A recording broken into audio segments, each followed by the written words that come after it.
Hey everybody, I'm Wolf Lovecraft, and today I want to talk about something that is very serious, that is going across the world, in the United States, it's everywhere. I wanted to talk about the COVID-19.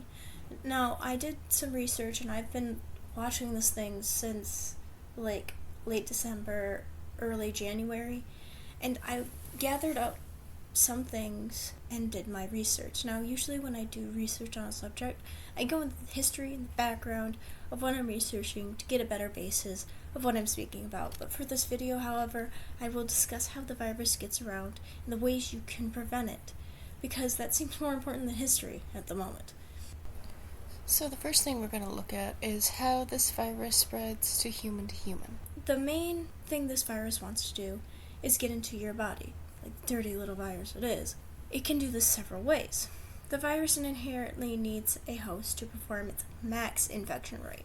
The host can spread the virus via poor hygiene, like wiping his nose on the back of his hand and touching an object, to coughing or sneezing out in the open, or even in his arm, or just talking about, his day to another person, mumbling to himself. Even breathing can do it. If the host ends up coughing, speaking, or sneezing, the virus can float up in the air at the average of 6 to 15 feet. In other words, it can be more or less than that depending on the airflow, air moisture, and how far the person can sneeze. This virus can be airborne for about 30 minutes, and the only reason it can be airborne is because it clings to droplets of water. This virus then floats on the droplets and can land on any surface, be that an object, your skin, your mouth, your nose, or your eyes. It's really disgusting if you think about it. If you are fortunate enough to stay away from the bombardment of human droplets, you may be less fortunate on the bad habit that everyone has, which is touching your face, which then can infect your body via mucous membranes. Even if you weren't there for an initial blast-off, you can still be at risk of infection. This virus tends to stay on surfaces much longer than normal viruses, like 9 times as longer. Of course, it lasts longer on hard surfaces than soft, but I wouldn't personally take the chance on that, and is said to stay on hard surfaces for about 9 days. However, the longer the virus is on a surface, the less potent it is, making it so you are less likely to get infected. A huge reason COVID-19 spreads so fast is because of the incubation period. And for those of you who don't know what incubation period is, it's the time you get infected to the time you actually show symptoms. When you get this, it tends to stay low for a set period of time and doesn't show up. But when it does, it's subtle. COVID-19 will stay quiet for about 2 to 14 days, or 14 days to 28 days, as research has found. When the symptoms appear, they will appear as if you had a normal cold or just the flu. It will become apparent, however, when you start having trouble breathing, like pneumonia. This is when you want to seek help, or when people actually seek help. What is really spooky about this is, like I said, the incubation period. And those days of silence, when the days you feel really, really good and normal, those days are still infectious and can spread the virus like nothing else. You may notice people being quarantined instead of testing. That's because they're not sure if they're infected, and testing, as they say, is expensive or limited. There are 2 more issues I would like to discuss on the spread of virus: testing kits and the lack thereof. I will not get too much into detail about this because I wanted to cover this more in the history and how it spread like a California wildfire, which I think is still going on, I believe. But it is necessary to know. You see, up until mid-February, the CDC had that could test for COVID-19, but those tests that were supposed to test for it were faulty. Today, I am unsure if they had fixed this little issue or not, but there is now a bigger issue whether countries and states can afford them. We have to ask a very important question. Who should we use the test on? And you may say use the test on those showing symptoms, and you would be right. Those with symptoms being closely related to viruses like the cold and flu, and those people who are asymptomatic, which are showing no symptoms but still infectious. This is a large reservoir test. Then you must ask, what does it take to produce such tests? How long does it take to produce such tests? What's the price of the test? To that, I'm unsure, and I wish I had all the answers, which, honestly, they're not really giving the answers on this one. But at least now the US have their own testing centers, so that the results can come within hours instead of a handful of weeks. Now, this doesn't mean if you get the test and you send it in, it's going to show up in a couple hours, because there's a waiting line. So let's look at the preventative steps to help keep you safe. There's a lot of ways to keep yourself and others around you safe. You just have to be aware. First step, prepare. Now, many people say stocking up is a bit much, but this thing is a pandemic, and pandemic initializes fear and panic, which then people start going into stores, buying out a whole bunch of items, which in a sense is good, and which in a sense is bad, because that's more people in contact, and yada yada yada. If you need to stock up on necessities, I would suggest food, water, and whatever else you need to survive. Limit your trips that you take to the store and any other public places that may be infected. If you can get these things shipped to you, that's even better. The more isolated from potential threats of infection, the more likely you'll be okay. But since this virus stays on surfaces for more than 9 days, you want to make sure you spray them down with some disinfectants, let them sit for at least 9 to 10 days because of that period the virus can be on, just to be safe. If you're going out and about, make sure all open wounds are covered with bandages and you do not open any wounds if possible while you're out. If you are out there, make sure you carry small bandages and sanitizer.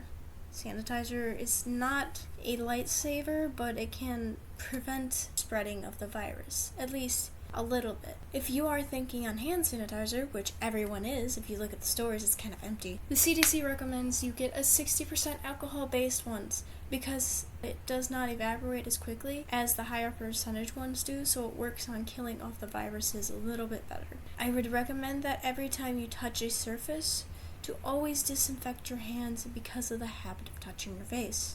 Another thing that can protect you while you're away from home is mouth, nose, and eye protection, and hand protection if you can. You want to make sure all mucous membranes are secure so you can have a lesser chance of getting infected. Let's talk about your eyes first. Your eyes are something many of the news outlets are leaving out, and they are just as important as your mouth and nose when it comes to the infection. Like I stated previously, the 6 to 10 feet radius can land on multiple surfaces. As someone who's ridden the bus multiple times a day, 6 feet to 15 feet of separation is not always possible, and the fact you may not be able to tell the infected from those who are healthy based on 2-week to 4-week incubation period, better be safe than sorry. So to protect your eyes, try to find something that can completely encompass your ooey-gooey eyeballs, like swim goggles or biker goggles. Regular glasses are not sufficient. When protecting your nose and mouth, you want to consider the following. Can the filter protect against liquid-based particles? Will it fit my face perfectly? How long can it last? Can I reuse it? My recommendation is getting a P95 to P100 mask filters and only using it once. They're the best of the paper masks, at least, and to be honest with you, the masks do not completely protect you from the infected particles, so you should still try to keep your distance from people. As for using it only once, this is because the particles themselves are still trapped inside the filters, so it's still a contamination risk. If you cannot find the particular mask, the R series may be okay as well. N series is probably the lowest on your rack because they protect against dust-based particles. They will be able to stop most of the infected particles, but not all of the infected particles. When you come home, try to limit what you touch until you completely take off your mask, dispose of it maybe in a garbage can that has a lid, and taking off your goggles, make sure you disinfect those goggles in a certain station that you have already pre-planned, and take off your gloves and put in the garbage that's specific for your mask and gloves to reduce contamination risk. After you're done with that, make sure the first thing you do is wash your hands.